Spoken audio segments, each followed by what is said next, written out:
যেই মায়ের মাথায় সাত আসমানের বোঝা, চোখে পানি, ওই মা মুহূর্তে আমার চেহারা দেখা সাথে সাথে কষ্টগুলো দূর হয়েছে। আম্মা জান আমাকে কোলে টেনে নিয়েছে। দাদি নানি কয় দুধ দাও, আম্মা জান দুধ দেয়, আমি গিলতে পারি না, আমার ঠোঁট থেকে গাল বেয়ে পড়ে গেছে। কত দুর্বল বান্দা, কত মাস্তানি করো। আর একটা ছাগলের বাচ্চা দিয়ে তাকাও, চার পায়ে নিজে নিজে দাঁড়াইয়া, কেউ রে দেখাইয়া দেওয়া লাগে না মায়ের ওলান কই, দুধ কই। বাচ্চা নিজে খুঁজা খুঁজা মায়ের ওলানে মুখ লাগাইছে।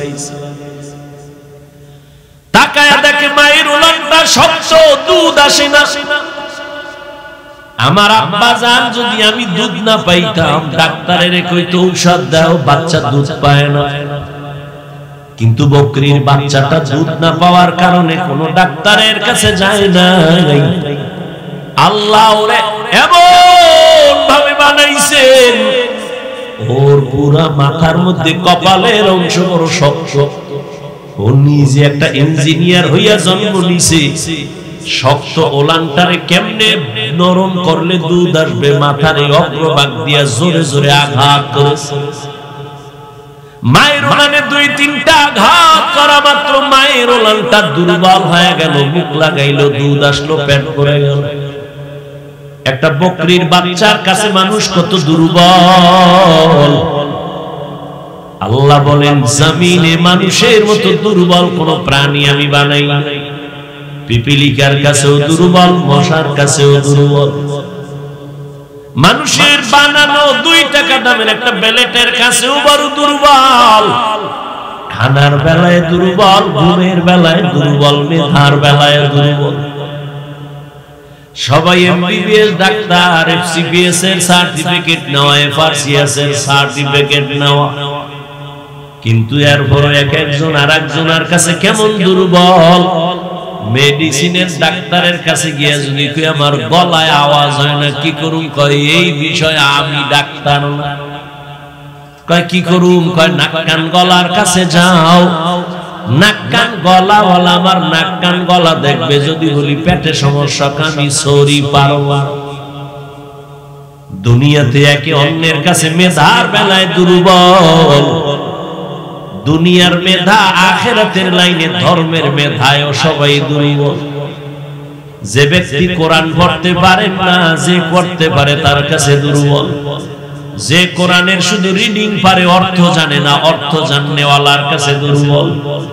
যে অর্থ জানে, তাফসীর জানে না, তাফসীর ওয়ালার কাছে অর্থ জাননেওয়ালা দুর্বল। একজনে অর্থ জানে, তাফসীর জানে, কিন্তু ফতোয়া দিতে পারে না, মুফতি সাহেবের কাছে তাফসীর ওয়ালা দুর্বল। এক কথায় মানুষের মতো দুর্বল কোন প্রাণী আল্লাহ বানান নাই। এই দুর্বল মানুষটা কেমনে যে আগাবো জান্নাতের পথে, বড় আমি অসহায়। আবার যেই রাস্তা দিয়ে হাইটা যাব, ওই রাস্তাও বড় খারাপ। কয় দুনিয়ার বাজার বড় খারাপ, এই বাজারের মধ্যে দিয়েই জান্নাতে ঢোকা লাগবে। কয় বাজারও খারাপ, আমিও দুর্বল। কয় বাজার কেমন খারাপ? নবী বলেন দুনিয়াতে সবথেকে উত্তম জায়গা মসজিদ, আর খারাপ জায়গা বাজার। বাথরুমের নবী খারাপ না কইয়া বাজারের খারাপ কেন বললেন? বাথরুমে এমন অন্যায় হয় না, বাজারে গেলে যে অন্যায় হয়। এজন্য বাজার খারাপ। কিন্তু কিছু মানুষের ঘুম ভাঙ্গে বাজারে, ঘুম আসে বাজার। সারাদিন দোকানে বসে চায়ের দোকানে সাফাবাজি করবে আর ফাও চা খাইবে। এরকম সাফাবাজ আছে। আওয়ামী লীগের একটারে ভাইলে ফাম দিয়া ফিরি 2 কাপ চা, ঠিক নি? বিএমপির একজনের ভাইয়া কয় আওয়ামী লীগ গেছে আর নবী কিয়ামত হইল আর আসবেন, তোমরা ধান লয়ে খাড়ায় যাও। ফাম দাও দিছে, কয় হুদা চা না, এর রুটিও দে। খাইয়া লইয়া ফাম দিয়ে এরকম 13 কাপ চা খাইয়া লাইছে। ভাও আর একের কথা অন্যের লাগায়া তুমুল ভাবে ঝগড়া, বাজারে আগুন। এজন্য নবী বলছেন বাজার বড় খারাপ আর মসজিদ বড় দামি। খারাপ জায়গায় খারাপ মানুষের আড্ডা, দামি জায়গায় দামি মানুষের আড্ডা।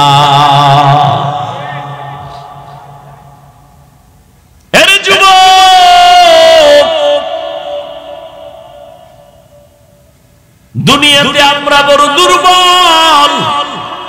ঢাকা চিড়িয়াখানায় গিয়া দেখবা একটা বাঘের দৈনিক খানা 17 কেজি গোশত পারবেনি গাজীপুরের কোন খাদক সাহেব 3 বেলায় 17 কেজি মারবে। আছে না থাকলে কি হইব? ধাক্কা ধাক্কি চলে। ডাক্তার কইছে মিষ্টি খাবি না হারাম, হে গেছে মিলাদুন নবীর জিলাপি খাইতে মসজিদ। ঠিক নি? এক হাত দিয়ে এক প্যাকেট লইয়া মানুষের ভিড়ে তল দিয়ে আর এক হাত ঢুকায় পিছন দিকে একদিকে তাকায় দেখে ও দুইটা টানে, আমি একটাও ভাই নেওয়ার বলে তলের ডাটাই না দৌড় দিছি। আর কি পেছন দিয়া ধইরা মাইর। এবার দুইজনে ধাক্কা ধাক্কি করতে করতে যেই প্যাকেটটাও ভাইছিল পায়ের তলে ভিড়ে পড়তা। কতক্ষণ পর ধাক্কা ধাক্কি করে ঘামায় গেছে, তাকায় দেখে পিছেও কেউ নাই, মসজিদ খালি আমরা দুইজন। কানে ধরে তওবা করে আর জীবনে মসজিদে আমু না কেন? কয় প্যাকেট ভাই খাওনের জন্য পাগল। কত পারবি? কয় 1 কেজি গরু খাওয়ার শক্তি নাই। কয় খাইলে কিন্তু বাথরুমের দরজা আগের থেকে খোলা রাখতে হয়, নিম্ন চাপ। অথচ ওই জমিনের মধ্যে বড় বড় সমুদ্রের নীল তিমি আছে। এক একটা নীল তিমির খাদ্য তালিকা প্রতিদিন 1000 কেজি চিংড়ি মাছ। কে খাওয়ায়? এই নিমো খারাম কপাল ভরা মানুষ কে খাওয়ায়? গর্তের পিপিলিকারে কে রিজিক দেয়? সত্য কথা স্বীকার করো। মশা মাছির খানা কে দেয়?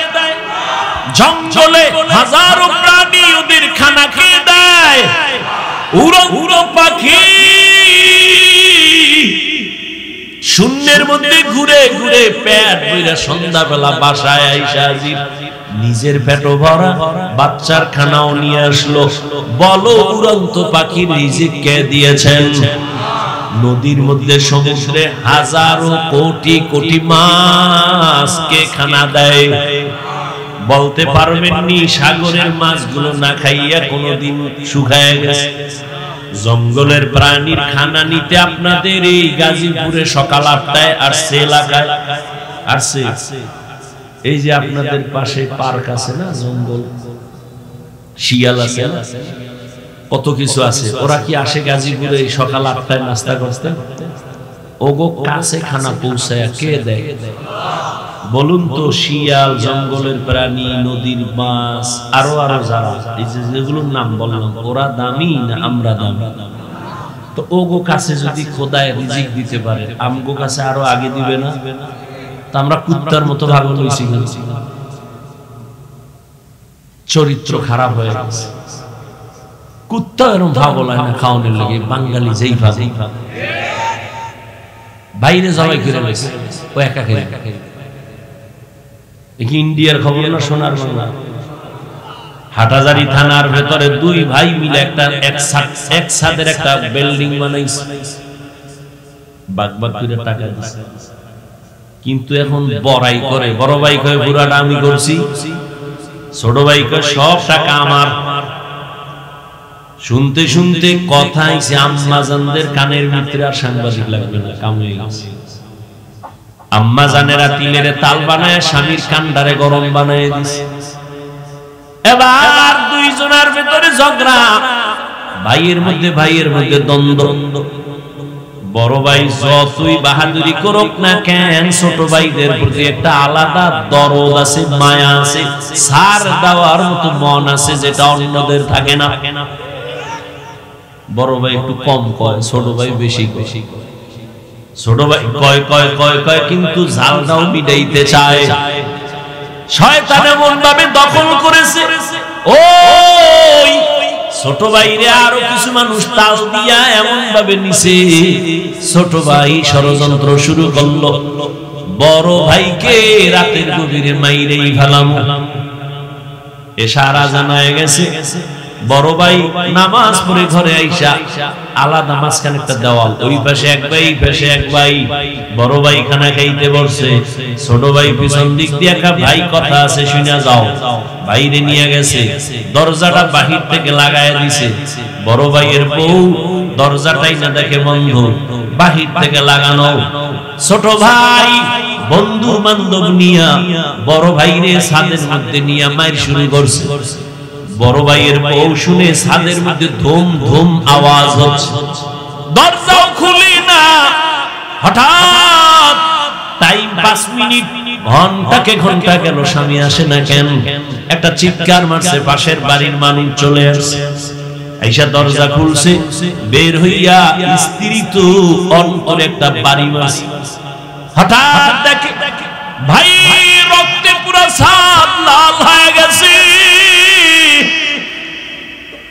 ওই কথা রাখ, এই হলো দুনিয়া। খাইতে পারে আধা কেজি, দুনিয়া সব খাওয়ার জন্য কুত্তার মতো পাগল হয়ে গেছে।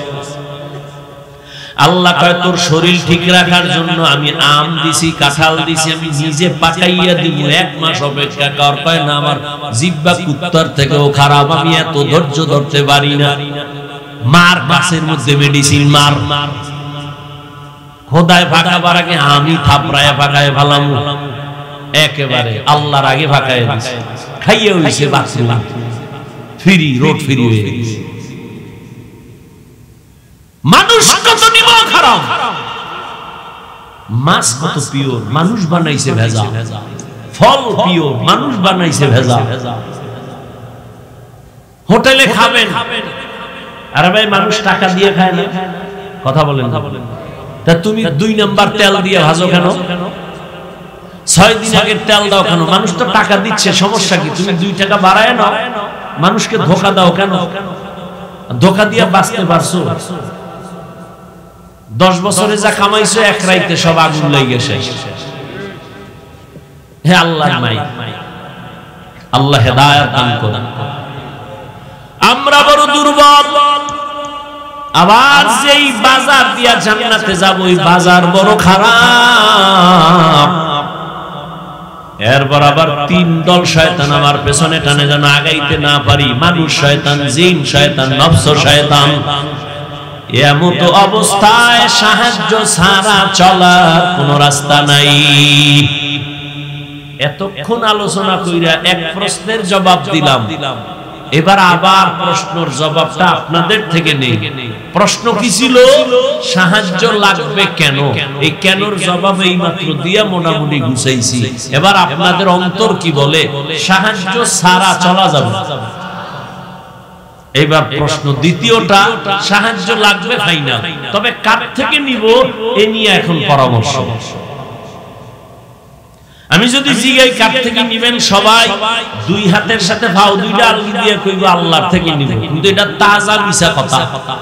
যদি মানুষ আসলে আল্লাহর থেকে সাহায্য নিত, এই দেশে কোনো সুদী এনজিও থাকতো না। নিব হারামের গোষ্ঠী, গরিবের 5000 টাকা ধার দিবে না, নাই।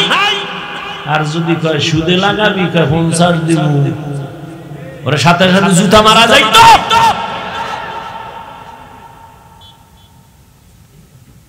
অভিশপ্ত মা বাবার সন্তান, আল্লাহর লানত, ফেরেশতাদের লানত, সমস্ত মাখলুকাতের লানত সুদখোরের উপরে, ঘুষখোরের উপরে।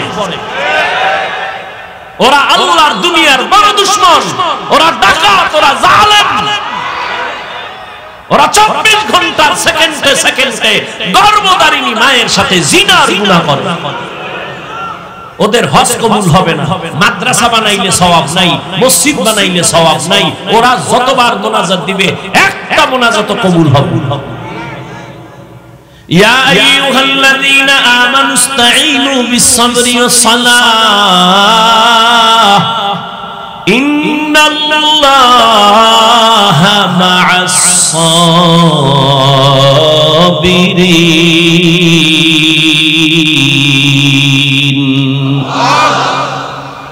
আল্লাহ বলেন, হে মুমিন, সাহায্য প্রার্থনা করো সবর ও সালাতের মাধ্যমে, নিশ্চয়ই আমি আল্লাহ সাবিরিনদের বন্ধু হয়ে থাকি।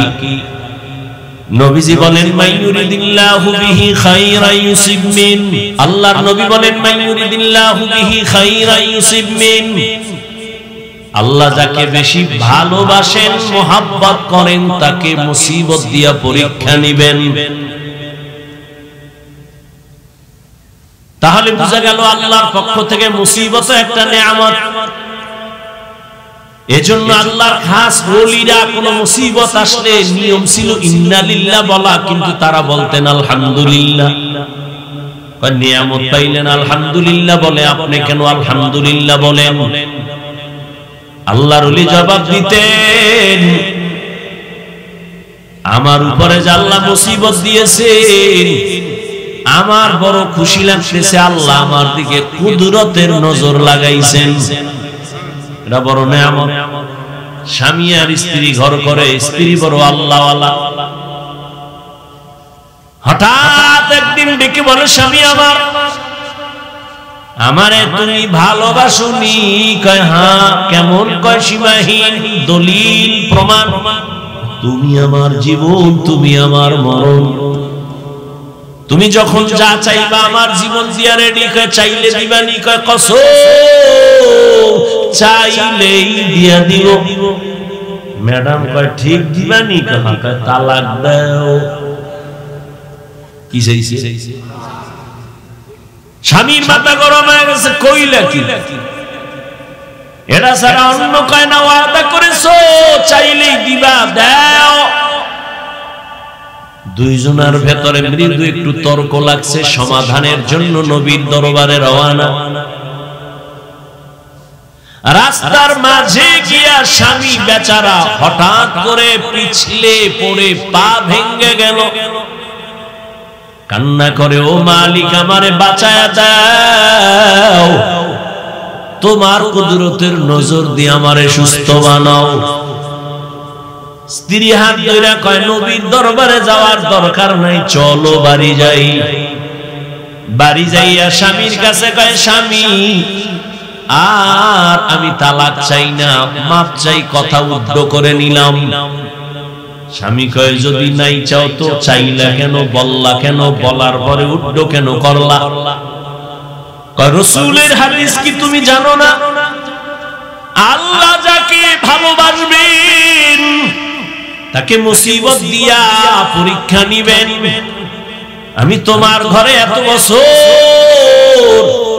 সংসার করলাম, কোনদিন একটা মুসিবত দেখলাম না, কোনো কান্না দেখলাম না, শব্দ দেখলাম না। ভাবলাম যেখানে মুসিবত নাই সেখানে আমার মালিকের দয়ার নজর নাই, যেখানে মালিকের দয়ার নজর নাই ওখানে রহমত নাই, যেখানে রহমত নাই সেখানে আমিও নাই, এজন্য তালাক চাইছি। কিন্তু রাস্তায় গিয়া যখন পড়ে গেছো, পা ভেঙে গেছে, আমার মালিকের কুদরতের মায়ার নজর চলে আসছে, মুসিবত। ভাবলাম আল্লাহর রহমত শুরু হয়ে গেছে। আমি উদ্য করে নিয়ে ওয়াদা করলাম, যেখানে আল্লাহর রহমত আছে আমিও সেখানে আছি।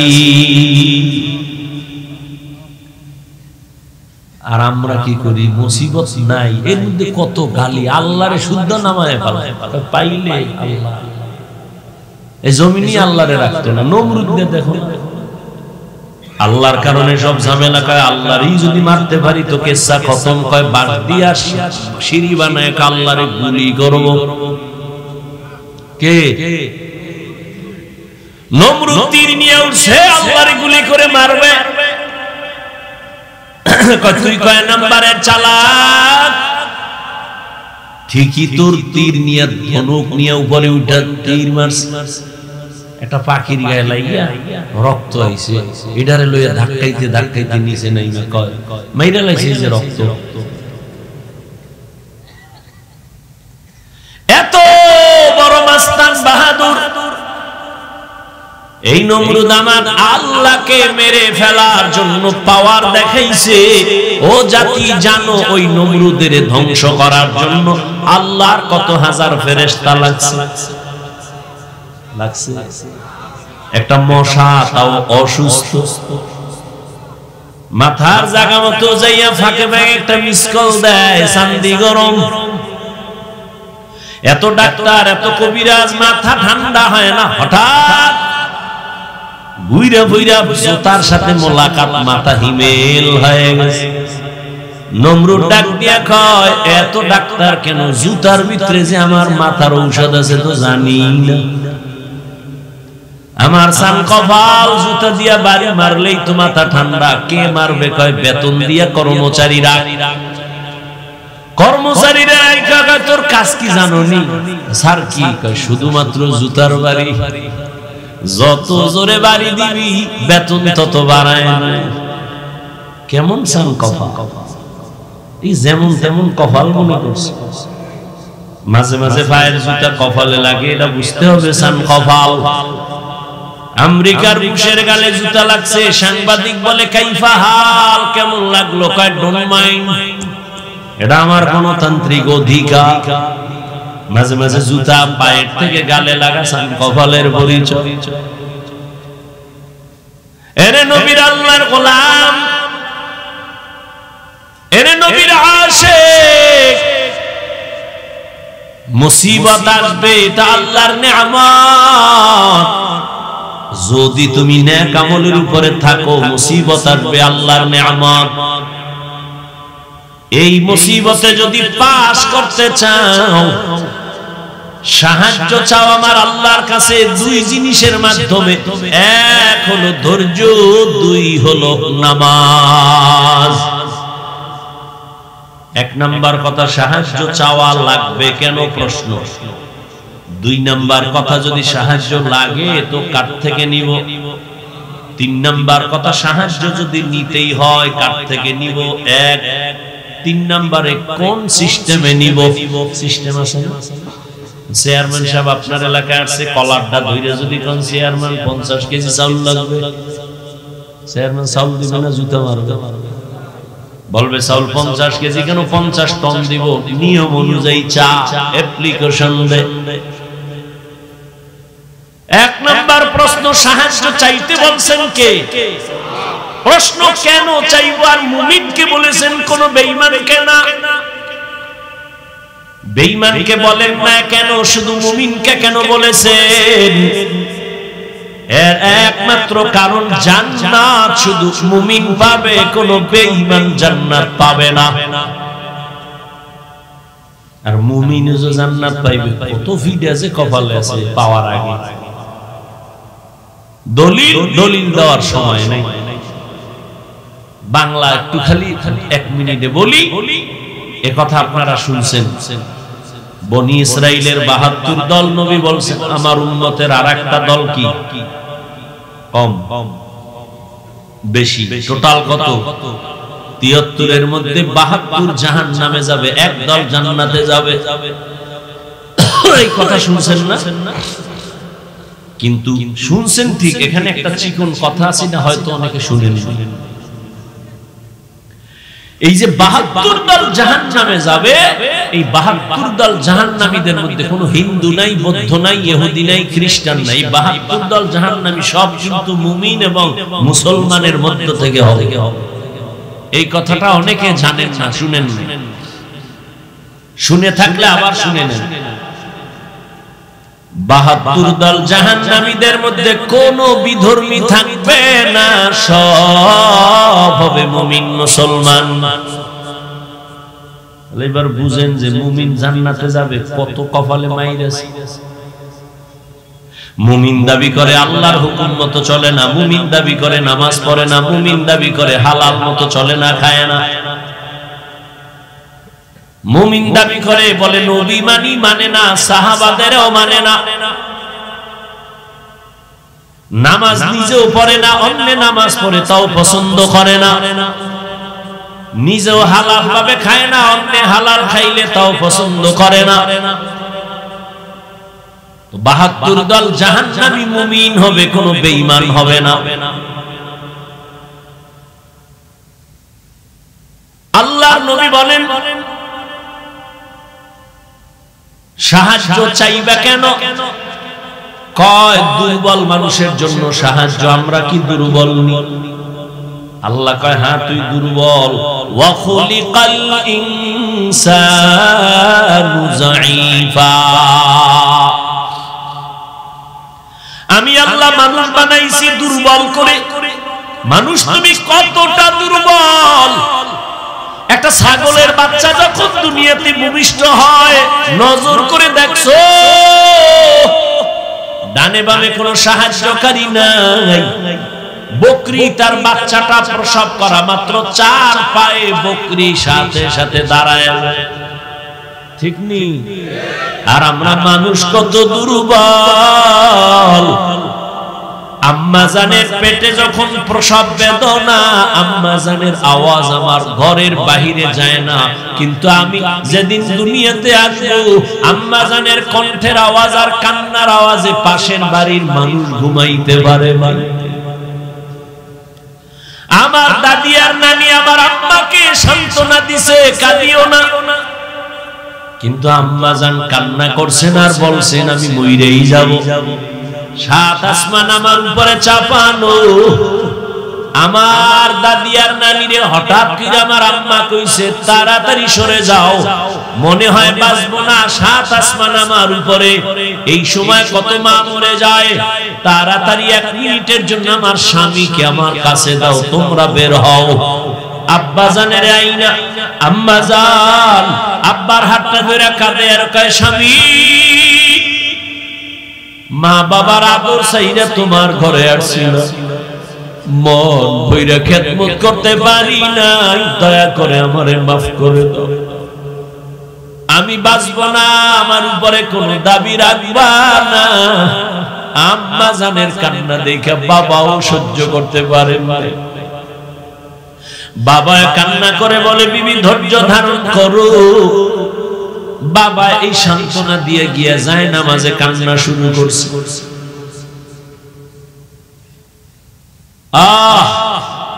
ও সন্তান, জীবনের চামড়া খুইলা যদি মায়ের জুতা বানাইয়া দিতি, আর ওই জুতা দিয়া মা যদি জীবন ভর আরামে চলতো, তারপর ওই প্রসব রাতের বেদনার কান্নার ঋণ কোনদিন আদায় হতো না।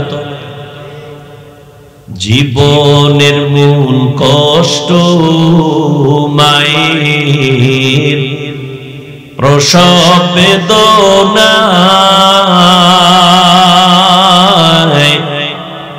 7 আসমান 7 জমিন তখন মায়েরই মাথায়। জীবনের মূল কষ্ট মায়ের প্রসব বেদনা, 7 আসমান 7 জমিন তখন মায়েরই মাথায়। এমন মাকে কেমনে আজি,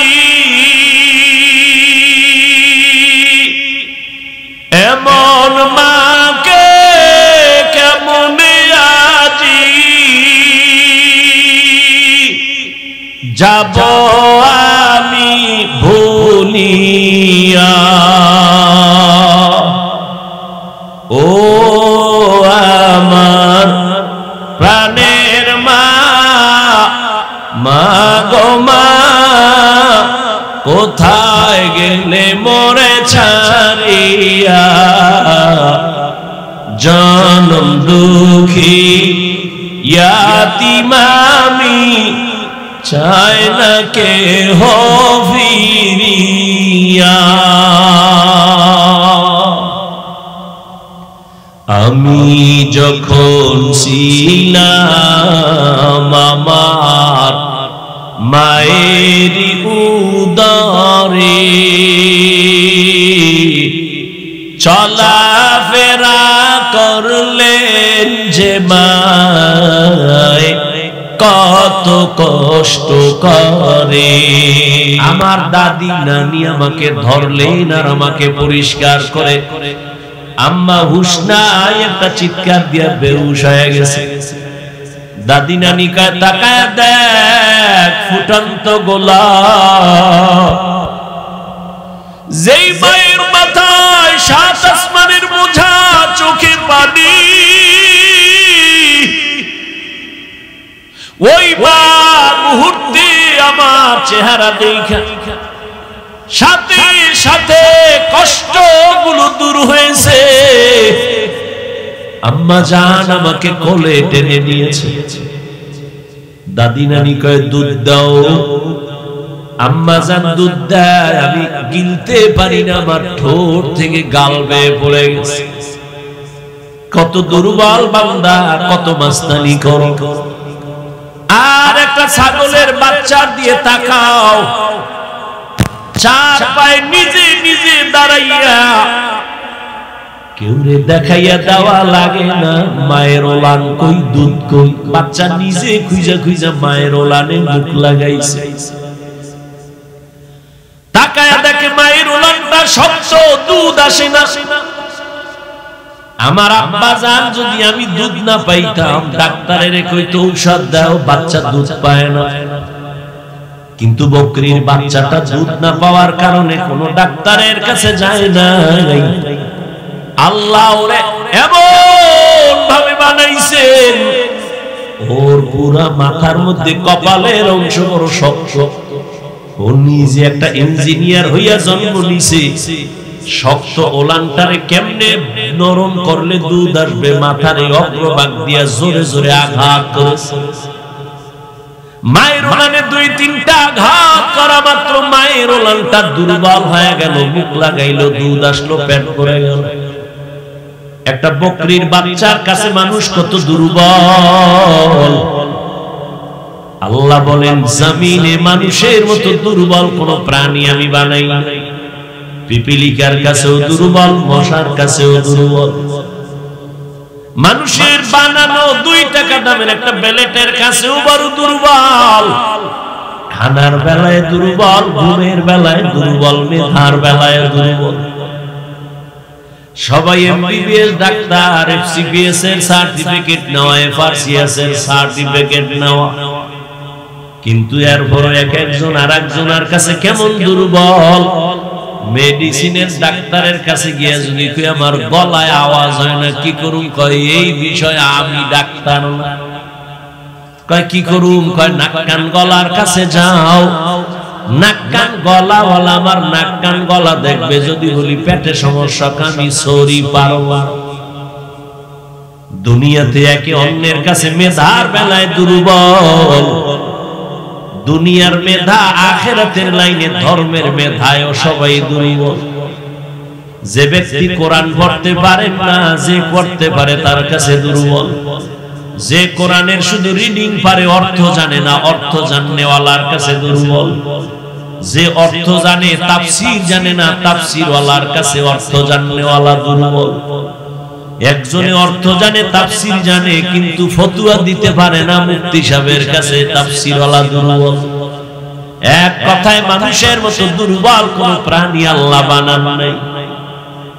এই দুর্বল মানুষটা কেমনে যে আগাবো জান্নাতের পথে, বড় আমি অসহায়। আবার যেই রাস্তা দিয়ে হাইটা যাব, ওই রাস্তাও বড় খারাপ। কয় দুনিয়ার বাজার বড় খারাপ, এই বাজারের মধ্যে দিয়েই জান্নাতে ঢোকা লাগবে। কয় বাজারও খারাপ, আমিও দুর্বল। কয় বাজার কেমন খারাপ? নবী বলেন দুনিয়াতে সবথেকে উত্তম জায়গা মসজিদ, আর খারাপ জায়গা বাজার। বাথরুমের নবী খারাপ না কইয়া বাজারের খারাপ কেন বললেন? বাথরুমে এমন অন্যায় হয় না, বাজারে গেলে যে অন্যায় হয়। এজন্য বাজার খারাপ। কিন্তু কিছু মানুষের ঘুম ভাঙ্গে বাজারে, ঘুম আসে বাজার। সারাদিন দোকানে বসে চায়ের দোকানে সাফাবাজি করবে আর ফাও চা খাইবে। এরকম সাফাবাজ আছে। আওয়ামী লীগের একটারে ভাইলে ফাম দিয়া ফিরি 2 কাপ চা। ঠিক নি বিএমপির একজনের ভাইয়া কয় আওয়ামী লীগ গেছে আর নবী কিয়ামত হইল আর আসবে না, তোমরা ধান লয়ে খাড়ায় যাও। ফাম দাউল দিছে কয় হুদা সানায়ের রুডিও দে খাইয়া লইয়া ভাম দিয়ে এরকম 13 কাপ চা খাইয়া লাইছে ভাও। আর একের কথা অন্যের লাগায়া তুমুল ভাবে ঝগড়া, বাজারে আগুন। এজন্য নবী বলছেন বাজার বড় খারাপ আর মসজিদ বড় দামি। খারাপ জায়গায় খারাপ মানুষের আড্ডা, দামি জায়গায় দামি মানুষের আড্ডা। এরে যুবক, দুনিয়াতে আমরা বড় দুর্বল। ঢাকা চিড়িয়াখানায় গিয়া দেখবা একটা বাঘের দৈনিক খানা 17 কেজি গোশত পারবেনি। গাজীপুরের কোন খাদক সাহেব 3 বেলায় 17 কেজি মারবে আছে না থাকলে কি হইব? ধাক্কা ধাক্কি চলে। ডাক্তার কইছে মিষ্টি খাবি না হারাম, হে গেছে মিলাদুন নবীর জিলাপি খাইতে মসজিদ। ঠিক নি? এক হাত দিয়ে এক প্যাকেট লইয়া মানুষের ভিড়ে তল দিয়ে আর এক হাত ঢুকায় পিছন দিক দিয়ে একদিকে তাকায় দেখে ও দুইটা টানে, আমি একটাও পাই না। অর্ব বলে তলের ডাটাই না দৌড় দিছে। আর কি পেছন দিয়ে ধইরা মাইর। এবার দুইজনে ধাক্কা ধাক্কি করতে করতে যেই প্যাকেটটাও পাইছিল পায়ের তলে ভইরা পড়তা। কতক্ষণ পর ধাক্কা ধাক্কি করে ঘামায় গেছে, তাকায় দেখে পিছেও কেউ নাই, মসজিদ খালি আমরা দুইজন। কানে ধরে তওবা করে আর জীবনে মসজিদে আমু না কেন? কয় প্যাকেট ভাই খাওয়ানোর জন্য পাগল। কত পারবি? কয় 1 কেজি গরু খাওয়ার শক্তি নাই। কয় খাইলে কিন্তু বাথরুমের দরজা আগের থেকে খোলা রাখতে হয়, নিম্ন চাপ। অথচ ওই জমিনের মধ্যে বড় বড় সমুদ্রে নীল তিমি আছে। এক একটা নীল তিমির খাদ্য তালিকা প্রতিদিন 1000 কেজি চিংড়ি মাছ। কে খাওয়ায়? এই নিমক হারাম কপাল ভরা মানুষ কে খাওয়ায়? গর্তের পিপিলিকারে কে রিজিক দেয়? সত্য কথা স্বীকার করো, মশা মাছির খানা কে দেয়? জঙ্গলে হাজারো প্রাণী ওদের খানা খেয়ে দেয়। উড়ো উড়ো পাখি শূন্যের মধ্যে ঘুরে ঘুরে পেট ভরা সন্ধ্যাবেলা বাসায় আইসা হাজির, নিজের পেটও ভরা, বাচ্চার খানাও নিয়ে আসলো। বলো উড়ন্ত পাখির রিজিক কে দিয়েছেন? নদীর মধ্যে সমুদ্রে হাজারো কোটি কোটি মাছ কে খানা দেয়? বলতে পারবেন নি সাগরের মাছগুলো না খাইয়া কোনদিন শুকায় গেছে? জঙ্গলের প্রাণীর খানা নিতে আপনাদের এই গাজীপুরে সকাল 8টায় আসছে, এলাকায় আসছে। এই যে আপনাদের পাশে পার্ক আছে না, জঙ্গল, শিয়াল আছে, কত কিছু আছে। ওরা কি আসে গাজীপুরে সকাল 8টায় নাস্তা করতে? ওগো কাছে খানা পৌঁছায় কে দেয় বলুন তো? শিয়াল, জঙ্গলের প্রাণী, নদীর মাছ, আরো আরো যারা, এই যেগুলোর নাম বললাম, ওরা দামি না আমরা দামি? তো ওগো কাছে যদি খোদায় রিজিক দিতে পারে, আমগো কাছে আরো আগে দিবে না? তা আমরা কুত্তার মতো ভাগল হইছি। চরিত্র খারাপ হয়ে গেছে। কুত্তা এরকম ভাগল হয় না খাওয়ানোর লাগে। বাঙালি যেই ভাবে বাইরে জবাই করে লেছে, ও একা খেয়ে। ইন্ডিয়ার খবর না, সোনার বাংলা। হাটাজারি থানার ভেতরে 2 ভাই মিলে একসাথে একটা বিল্ডিং বানাইছে, বাগবাগ করে টাকা দিছে। কিন্তু এখন বড়াই করে, বড় ভাই কয় পুরাটা আমি করছি, ছোট ভাই কয় সব টাকা আমার। শুনতে শুনতে কথা আইছে আম্মাজানদের কানের ভিতরে, আর সাংবাদিক লাগবে না, কাম হয়ে গেছে। আম্মা জানেরা তিলের তাল বানায় স্বামীর কান্ডারে গরম বানায় দিছে। এবার দুইজনের ভেতরে ঝগড়া, ভাইয়ের মধ্যে দ্বন্দ্ব। বড় ভাই যতই বাহাদুরি করুক না কেন, ছোট ভাইদের প্রতি একটা আলাদা দরদ আছে, মায়া আছে, ছাড় দেওয়ার মতো মন আছে, যেটা অন্যদের থাকে না। বড় ভাই একটু কম কয়, ছোট ভাই বেশি কয়। ছোট ভাই কয় কয় কয় কয় কিন্তু জালটাও মিটাইতে চায়। শয়তান এমন ভাবে দখল করেছে, ওই ছোট ভাইরে আরো কিছু মানুষ তাল দিয়া এমন ভাবে নিছে, ছোট ভাই ষড়যন্ত্র শুরু করলো, বড় ভাইকে রাতের গভীরে মাইরেই ফেলাম। এশারা জানায় গেছে, বড় ভাই নামাজ পড়ে ঘরে আইসা আলাদা মাঝখানে একটা দেওয়াল, ওই পাশে এক ভাই, এই পাশে এক ভাই। বড় ভাই খানা খাইতে বসছে, ছোট ভাই পিছন দিক দিয়ে একটা ভাই কথা আছে শুনে যাও, বাইরে নিয়ে গেছে, দরজাটা বাহির থেকে লাগায় দিছে। বড় ভাইয়ের বউ দরজাটাই না দেখে বন্ধ, বাহির থেকে লাগানো। ছোট ভাই বন্ধু বান্ধব নিয়া বড় ভাইরে ছাদের মধ্যে নিয়ে মাইর শুরু করছে। বড় ভাইয়ের বউ শুনে ছাদের মধ্যে ধুম ধুম আওয়াজ হচ্ছে, দরজাও খুলি না। হঠাৎ টাইম 5 মিনিট, ঘন্টাকে ঘন্টা গেল, স্বামী আসে না কেন? একটা চিৎকার মারছে, পাশের বাড়ির মানুষ চলে আসছে, আইসা দরজা খুলছে, বের হইয়া স্ত্রী তো অন্তরে একটা বাড়ি মারছে। হঠাৎ দেখে ভাই রক্তে পুরো ছাদ লাল হয়ে গেছে।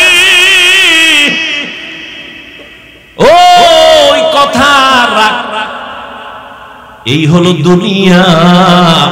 খাইতে পারে আধা কেজি, দুনিয়া সব খাওয়ার জন্য কুত্তার মতো পাগল হয়ে গেছে।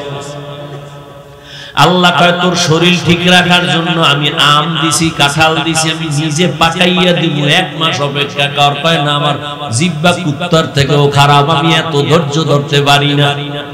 মার গাছের মধ্যে মেডিসিন মার, খোদায় ফাঁকাবার আগে আমি থাপড়ায় ফাঁকায় ফেলাম, একেবারে আল্লাহর আগে ফাঁকায় দিছে। খাইয়ে হইছে বাথরুম ফ্রি, রোড ফ্রি হয়ে গেছে। মানুষ কত নিমক হারাম,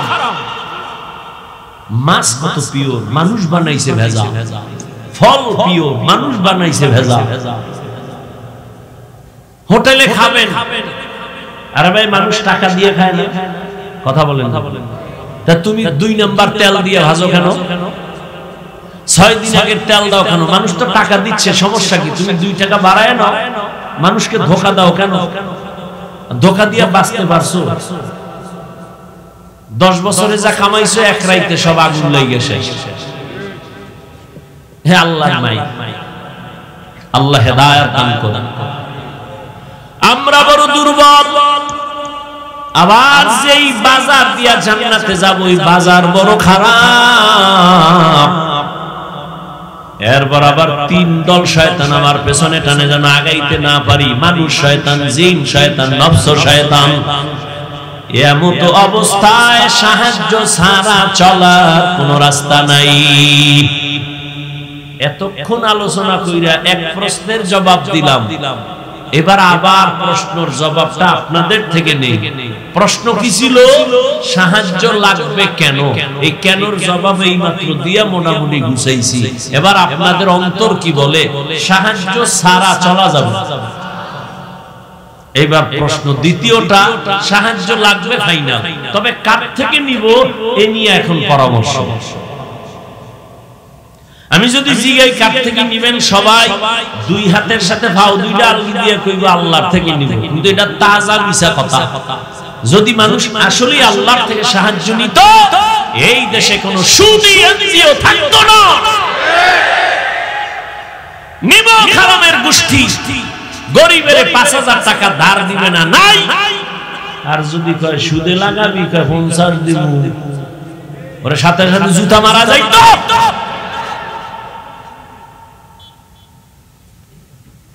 অভিশপ্ত মা বাবার সন্তান, আল্লাহর লানত, ফেরেশতাদের লানত, সমস্ত মাখলুকাতের লানত সুদখোরের উপরে, ঘুষখোরের উপরে। ওরা আল্লাহর দুনিয়ার বড় দুশমন, ওরা ডাকাত, ওরা জালেম। ওরা 24 ঘন্টার সেকেন্ডে সেকেন্ডে গর্ভধারিণী মায়ের সাথে জিনার গুনাহ করে। ওদের হজ কবুল হবে না, মাদ্রাসা বানাইলে সওয়াব নাই, মসজিদ বানাইলে সওয়াব নাই, ওরা যতবার মুনাজাত দিবে একটা মুনাজাত কবুল হবে। আল্লাহ কয় এই বেঈমান রেডি থাক, আমি আল্লাহ নিজে তোর সাথে যুদ্ধ করব। কোরআনের আয়াত সূরা বাকারা। তুই তোর মায়ের সাথে 24 ঘন্টা জিনার গুনাহ করবি, তোর ছাইরা দেব। এরকম সুদখোর নাই, গরিব না খায় মরে, 5000 টাকা ধার দিব না, সুদে লাগাবি 50 দিন। এরপরে কিস্তি আদায় না করতে পারলে এবার জানাজার খাটের সামনে যায় খাড়াইছে, কিস্তি না দিয়া লাশ কবরে নিবে। আল্লাহ হেদায়েত দান করুন। বয়ান তো হচ্ছে, কাজে লাগে না কেন? শিয়ালের রাতে মুরগি। আল্লাহ হেদায়েত দান করুন। কষ্ট হইতেছে,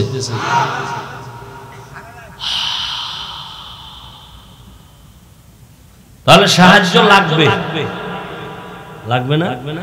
এখন প্রশ্ন হলো কার থেকে নিবে? এই তালে তালে মিলে আল্লাহর না, আপনার আল্লাহ বিবেক দিয়েছে, বিবেকরে জিজ্ঞান আসলে কার থেকে নেওয়া যায়। সেক্ষেত্রে অল্প কথায় আমি দোয়ার দিকে যাচ্ছি, খুব সংক্ষেপে বুঝাচ্ছি। 3টা দুর্বলতা যার নাই তার কাছে সাহায্য চাওয়া জায়েজ। যার মধ্যে কয়টা দুর্বলতা নাই? 3টা। 1, যার পিছনে টান নাই। 2, যার অভাব নাই। 3, যার কোনো স্বার্থ নেই। এবার দুনিয়াতে একটা মানুষ, এই উঠো কেন, শেষ সময় মোনাজাতটা দিমু আর 5-10 মিনিটের মধ্যেই, ডিস্টার্ব করো না বাবা। কি আর 10 মিনিট ধৈর্য হবে না? বয়ান চলে ধৈর্য। যার পেছনে টান নাই, দেখেন তো দুনিয়াতে এমন একটা মানুষ পাবেননি যার পেছনে টান নাই। আছে? পৃথিবীতে একটা মানুষ নাই। ও যত সামনে আগাইতে চায়, ম্যাডাম কয় দেও, আম্মা কয় দেও, বাবায় কয় দাও, ছেলে কয় দাও, মেয়ে কয় দাও, দাও দাও দাও দাও, দিতে দিতে আমি সামনে আগাইতে পারি না, পেছনে টান। জমিনে এমন একটা মানুষ নাই যার পেছনে টান নাই। বুঝেন, বাংলা বুঝেন। 2 নম্বরে যার অভাব নাই, বলেন এই জমিনে কোন হিসাবের অভাব নাই? কথা বলেন আছে কোন মিয়া হিসাব? মুরিদেরটা খাইয়া অট্টালিকা বানাইছে, স্বর্ণমহল। এখন মুরিদের কয় এর একটা ফ্ল্যাট নিলে জান্নাত রেডি। আমি বানায় যাই না, হই না, দলিল সহ। তা আমার এত কিছু দরকার নাই, হালকা বলছি কেন? হেদায়েতের নিয়তে বয়ান করছি, আমার কাউরে আঘাত করা উদ্দেশ্য না। জমিনে এমন একটা মানুষ নাই যার অভাব নাই, বরং আমি বলি যে যত টাকাওয়ালা তার অভাব তত বেশি। দুনিয়ার টাকা যার বেশি তার অভাব বেশি। রিকশাওয়ালা রিকশা যাইতেছে, নষ্ট হয়ে গেছে, 1.5 কিলোমিটার হাইটা গিয়া চাউল মাথায় লয়ে ঘরে, বড় লোক পঙ্গু। বাজারও গাড়িতে বইছে, ড্রাইভার কয় স্যার পাওয়ার নাই, গাড়ি এখন কি করুম, হসপিটালে নেওয়া লাগবে, দূর কত? কয় 10 কিলো। বড় লোক সামনেও যেতে পারবে না, পেছনেও যেতে পারবে না। বড় লোক 5 তলা সুন্দর বিল্ডিং, সুন্দর রাখে, কাজের লোকেরা গরিব। ওরা যদি বাথরুম পরিষ্কার করে না দেয়, টাইলস মোজাইক যদি পরিষ্কার করে না দেয়, বড় লোকের 5 তলা বিল্ডিং 1 সপ্তাহে গরুর গোয়াল ঘর হয়ে যাবে। খানাটাও ভাগায় দেয় কাজের মানুষ। এমন সান কপাল, আপন বউয়ের হাতের পাক কপালে নাই। কারণ চৌধুরী বংশের মাইয়া তো, আগুনের কাছে গেলে চেহারা ঝলসে যাবে। বিউটি পার্লার থেকে ডেইলি সাজগুজ করে আসে। আবার যাও একটু অর্ডার দিব, যে খাইছে যৌতুক, অর্ডার দেওয়ার উপায় নেই। বুঝেননি কিছু? তা কে পাকায় খাওয়াইব? কাজের মাইয়া, যেটা ঠিক মতো ইস্তেঞ্জা থেকে পরিচ্ছন্ন হয় না। অথচ মানুষের ইবাদত কবুলিয়তের এক নাম্বার শর্ত পবিত্র রিজিক পেটে আসতে হবে, না হয় ইবাদত কবুল হবে। কয়জনের বউ রান্না করে স্বামীরে খাওয়া, এটাও তো কফা, এটাও কি কফা। যেই ঘরের বউ সংসারের কাজ করে, আল্লাহর কসম ওই সংসার দিন দিন উজ্জ্বল হবে, রিজিক বাড়বে, মহব্বত বাড়বে, আদর্শ সন্তান ওই সংসারে আসবে। আর সুদের টাকা খাইয়ে যদি সংসার চালায়, ওই ঘরের সন্তান কোনদিন মা বাবার খেদমত করবে না। ওই বাবার উপরে ধিক্কা, যেই বাবা নিজেও হারাম খায়, অবুজ শিশুটার রক্তটারেও হারাম খাওয়াইয়া নাপাক বানায়, ও বাবার কপালে ধিক্কা। আল্লাহ হেদায়েত দান করুন। দুনিয়াতে অভাব ছাড়া কোনো মানুষ নাই। তিনটা দুর্বলতা যার নাই তার কাছ থেকে সাহায্য নাও। এক নম্বরে যার পিছনে টান নাই, দুই নম্বরে যার অভাব নাই, তিন নম্বরে যার স্বার্থ নাই। বলেন এই দুনিয়ায় স্বার্থ ছাড়া কেউ আসেনি? কথা বল। হ্যাঁ, আমি দুইজন পাইছি, কিন্তু গ্যারান্টি নেই। একজন পাইছি আমার আম্মা জান, আর একজন আমার আব্বা জান, কিন্তু সোনার বাংলায় গ্যারান্টি দিতে পারি না। কেন? স্বার্থের টানে মা বাবা সন্তানের জবাই করে। এই প্রমাণ নাই? ভালো করে বুঝো, আপন বাবা আপন মাইয়াটারে হোটেলের মধ্যে রাতে ঢুকাইয়া বাবায় নিজে মেয়েটারে কয়, তুই আজকে রাত্রের জন্য স্ত্রীর সমান। ঘুমাইতেছেন, মোনাজাত দিয়েই ফেলাম, 2 মিনিট যে কমুয়াও কইতাম, কপাল খাওয়াব আউলে যেতেছি। কোন দেশে আছো চিন্তা করো। মাইয়ারে হোটেলে ঢুকাই আপন বাবায় কয়, আজকে রাতের জন্য তুই স্ত্রী। নাউজুবিল্লাহ আসে না? আল্লাহ হেদায়েত দান করুন। তাহলে বুঝতে পারলাম দুনিয়াতে অভাব ছাড়া কোনো মানুষ নাই, পিছুটান ছাড়া মানুষ নাই, স্বার্থ ছাড়া কোনো মানুষ। তাহলে এই তিন দুর্বলতা যার আছে, সে আমার চাইলেও দিবে না, দিবে না। কারণ ওর পিছনে টান মাইয়া বলারে দিয়া থাকলে দিবে। দ্বিতীয়, নিজের অভাব পূরণ হইলে দিবে। তৃতীয়, স্বার্থ ছাড়া দিবে না। কি? কিন্তু এই তিনটা দুর্বলতা নাই, একজন খুঁজা পাওয়া গেল, তিনি হলেন আমার রব। কে? ইয়া আইয়ুহান নাস আনতুমুল ফুকারা ইলাল্লাহ ওয়াল্লাহু হুয়াল গানিয়্যুল হামিদ।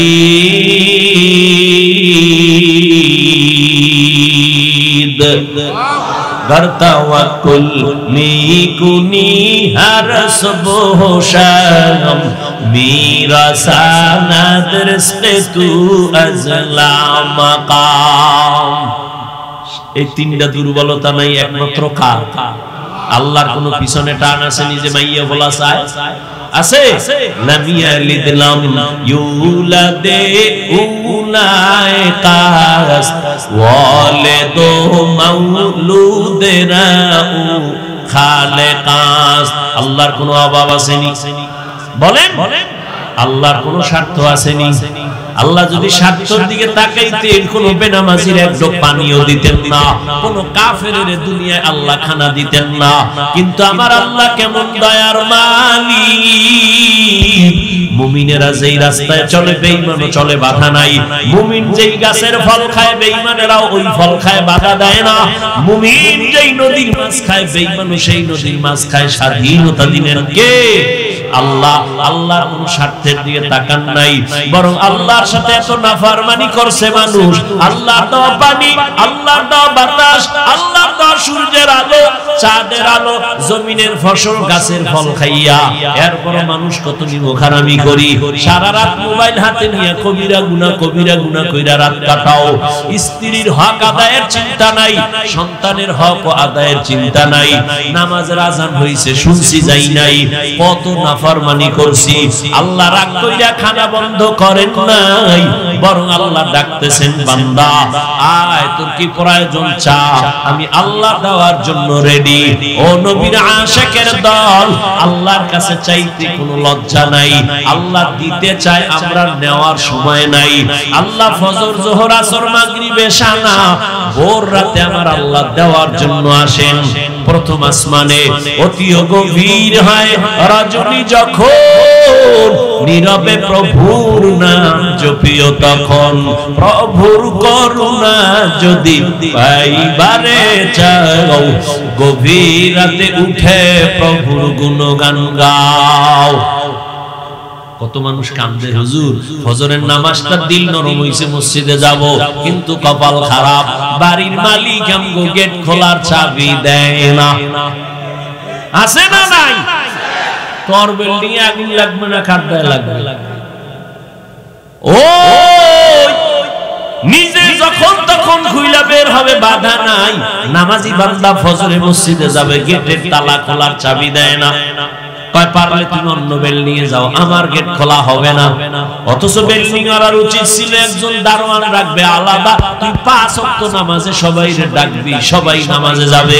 আর আমার বিল্ডিং এর ভাড়াটিয়ারা যদি নামাজ পড়ে, পর্দা করে, কোরআন পড়ে, আমার বিল্ডিং এর মতো শান্তির বিল্ডিং এই দুনিয়ার হবে না।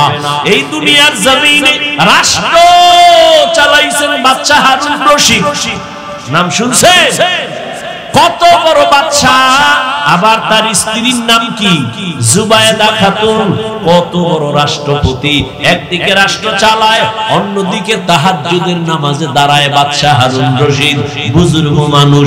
তার স্ত্রী জুবায়েদা কোরআনে হাফেজা। এই জুবায়েদার খেদমতে 100 মহিলা কাজ করে। কত? 100 নারী কাজ করে, কাজের নারী, কিন্তু সব নারীরা কোরআনের হাফেজা।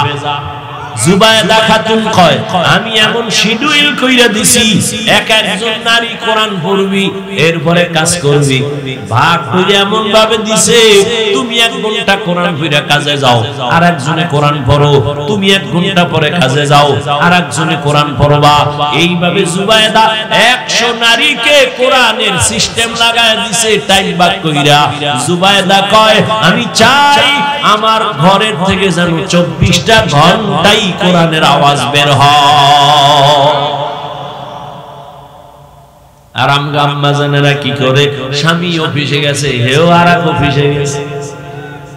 স্বামী গেছে সামনের দরজা দিয়া, ম্যাডাম গেছে পেছনের দরজা দিয়া।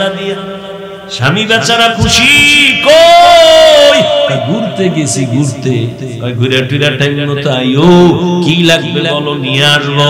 এই দুনিয়ার সংসার, না সন্তানের লালন পালন করে, না কোনো মায়া আছে।